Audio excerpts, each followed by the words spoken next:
అసలు తెలంగాణ ప్రజల తరఫున మాట్లాడే నాథుడే లేడు.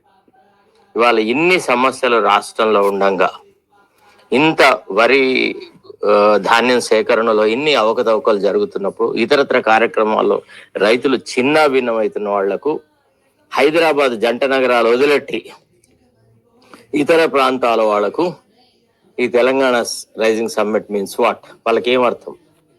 ముఖ్యమంత్రిని మనం మొట్టమొదటిగా దృక్కోణం ఛానల్ గా ప్రజల తరఫున, తెలంగాణ ప్రజల తరఫున అడిగే ఫస్ట్ ప్రశ్న ఏంటంటే, ఈ రైజింగ్ తెలంగాణ సమ్మిట్ కు ఎన్ని కోట్ల ఖర్చు అయింది?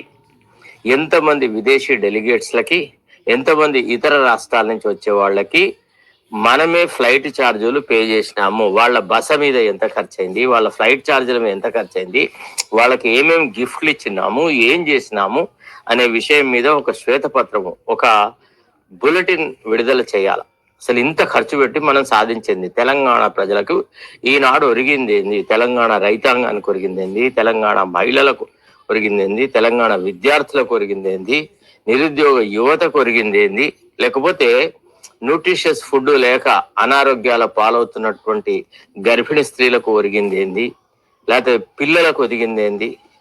What does this Telangana rising summit mean to common man? చెప్పండి ఒక మాట. అంటే నెగిటివ్ గా మాట్లాడుతున్నాను, ముఖ్యమంత్రిని విమర్శిస్తున్నాను అని కాదు.